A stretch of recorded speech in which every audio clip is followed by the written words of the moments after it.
Hi everybody, hope you're all doing great. Welcome back to the Dahlia Society. My name's Kristen, and if you haven't watched my channel yet, it's all about sewing your own wardrobe, creating a bit of inspiration, bit of fabric and pattern talk as well. Today I'm going to show you a couple of new things I've been working on. If you haven't subscribed to my channel, I would really appreciate it if you could do that. That way you will never miss out on any episodes, which I'm trying to get out at least twice a week. And a lot of you are enjoying my regular episodes.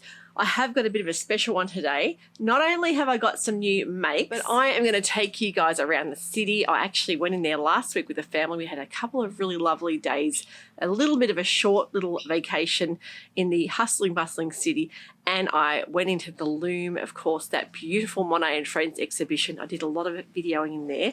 So you'll get to see some beautiful vision there. It was absolutely breathtaking. I highly, highly recommend doing it.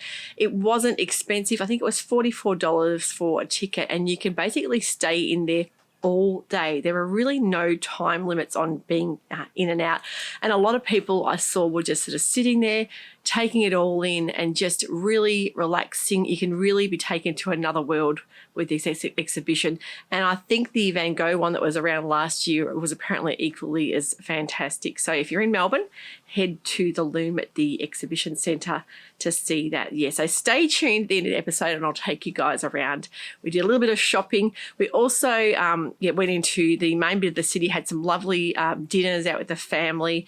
We were actually really lucky because in the middle of Melbourne Central Shopping Centre, if you guys have ever been there, you'll know it's quite a big, busy centre. And we actually found there was a baby grand piano sitting there, and people were quite welcome to come and have a little play on there. And I actually got a bit of footage of my son Sam playing on there, which was a bit of a thrill for him. And he did a bit of he played a bit of a few Radiohead songs that he loves. He's one of those really weird people that can play just about any instrument he picks up. And we've got a very musical family. Two of the daughters, the twins, play piano, guitar and sing, and Sam plays a bit of everything. And yeah, so, and the other daughters, they do a bit of singing and a bit of keyboard as well. So look, I don't know where they get it from, because it's definitely not from me or from a hubby, because we play nothing. So it's just really weird how kids turn out like that. But yeah, that was a real thrill for him to get to do that. And we did a lot of eating out, a little bit of shopping. But the main thing I wanted to do was to go and see this beautiful Monet and Friends exhibition. So the colours were incredible. And I think unless you've been there to see how it all lights up, you'll see all the walls. There's a mezzanine level, but the floors and everything, it's like you're in the middle of a painting. So yeah, stay tuned if you want to see some of that. I'd love to show you guys. You'll see I have got a new make on here today. This is one that I've been planning to make for some time now. This is the Star-like Montana midi dress. Now, if you remember a couple of years ago, I did a review on this pattern, and it was just the simple basic pattern that you'll see has been on their website for many years.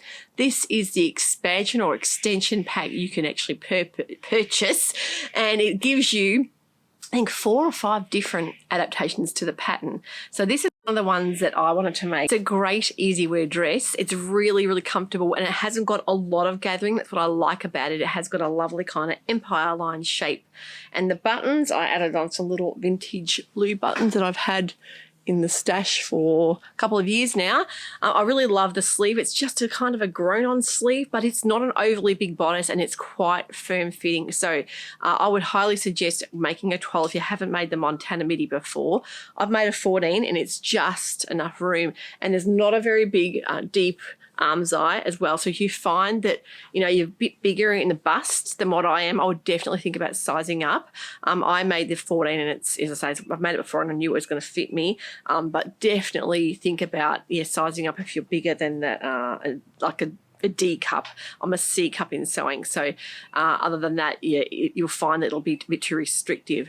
But I really love it. I love the buttons as well, just that bit of a detail, and it gives me kind of an 80s vibe. I don't know what it is about it, but I really love it. This fabric was very generously sent to me from the Rada Davies. I do a bit of pattern testing for her. And yeah, she very kindly sent this as a payment for doing some pattern testing, which is just so generous, and it was unexpected. I did not realise that she was going to do that. So to get a beautiful package all the way from the UK in this stunning Dashwood studio, I think it's a Rachel Parker design rayon. I absolutely love it. Yeah, so I've really got to think about green and blue together, and that old saying, blue and green should never be seen unless there's a colour in between. Yes and no. I think you can really do it on its own as well. I think it looks amazing when you have those block bold print colours together, but I really love this kind of fern jungle print, and I feel fantastic in it. The little earrings I have on today, because everyone will always ask me, these are the erstwhile kingfisher earrings. Now, see if you guys can see up close. I love all these Australiana earrings, little birds. I've got the Major Mitchell's cockatoos, and these little kingfishers are just so beautiful for fitting in with this dress.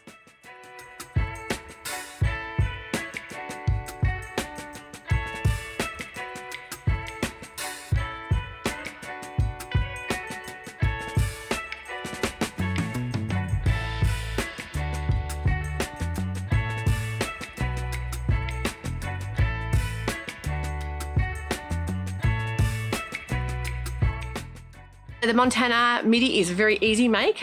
Definitely think about grabbing hold of a pattern because of all the options it will give you as far as different looks. You can make it with the sleeves. I think there's a V-neck option. There's also a sleeveless V-neck option as well, with a higher kind of neck at the back, which looks amazing as well. But from what I've seen on some reviews, definitely a lot of people are saying that the arm size is not overly big, so think about making it while or sizing up around the bust. But as I say, it's meant to be a fitted bodice. It's not meant to be big and floaty. And the skirt itself is a beautiful shape, and I didn't put the pockets in. I was in two minds about it, but I left them out. I know a lot of people will say, are you crazy? But I'm not a huge fan of pockets in things. I just don't feel that they give me a nice shape unless they're a really nice flat kind of angled pocket. I will always leave them out. But that's just me. How beautiful these hydrangeas. They just keep coming and coming. I'm just loving sitting out here today. It's only 25 degrees, so it's just beautiful, a nice temperature. Definitely a lovely day for doing some gardening. But instead, I'm packing boxes to send out to you guys. The Boho Goddess boxes, again, just flew out the door, so I'm in the middle of packaging those. But I really wanted to come on here and just have a bit of a chat about sewing.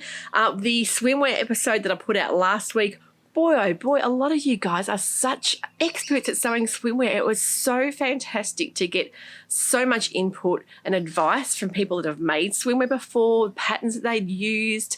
So definitely look at the comments on that episode, and you will see so many suggestions on people's favourite swimwear patterns, and there's so many there I'd never even heard of. And a lot of people are giving me suggestions like how to stitch in the padded cups on the inside of the lining. You can hand stitch them in to give you a bit more support, which is a fantastic idea. But I'm in the middle of making my Megan Nielsen Cottelslow swimsuit, and basically I had this all whizzed up in half an hour. I actually have to just put my elastic in my arms and my neckline and my leg holes, but wow, it is such a fast thing to make, and I've done it all with the overlocker. I'm definitely going to be getting a cover stitch, and it looks like I'll be getting the Juki because a lot of you have recommended that and said it's fantastic. Yeah, so I can imagine how nicely it would be finished off with the cover stitch to do your elastic, but really simple, easy pattern. And I've already tried it on to make sure the fit's right. I went for a size 16 and I shortened the sleeves to the 14 length because I'm sort of shorter in the body, but needing it for the room, the 16 for the rest of the body, and for the sort of the butt area, I think 16 will be much more forgiving. But yeah, a really quick, easy pattern, and it's got so many options as well. So yeah, I'm dying to get this done and start on the other ones as well, because if that's sewed up, within half an hour, if I've got that done, I can imagine it would be quite an addictive hobby to have sewing up swimwear. And yeah, by judging by the comments, a lot of you are saying it is so much cheaper to make your own. You get the fit perfect as well. And a lot of people have recommended different fabric companies to go and purchase your lycra from. And of course, the prices can vary substantially depending on the quality that you get. A lot of these lycras can be up to $40 to $50 a metre, and as cheap as, you know, $5 to $10 a metre. So it really is dependent on your budget and the quality you're after. But I would say, you know, the more expensive things, you do get what you pay for. Usually things like chlorine and fading and that kind of thing, the more expensive lycras will probably handle that a bit better. So yeah, definitely can't wait to get that finished for you guys to have a look at. And yeah, probably need a bit of a spray tan. I'm thinking this white body, this pasty body is not going to be the most amazing thing to look at in these swimsuits. So I'm going to have to get some nice photos for hubby to take of me in these swimsuits to try and judge how the fit looks and also look okay as well. That was just a quick catch up today. Don't forget, hang around to watch the rest of the episode if you would like to see the Monet and Friends exhibition. I really enjoyed it. I actually ended up putting the phone away after a while and just taking it in, because when you're constantly videoing things, sometimes it's just nice to be in the moment and to really enjoy the visuals that you have going on around you. Take care, everyone. Have a wonderful sewing week, and we'll see you all soon. Bye for now.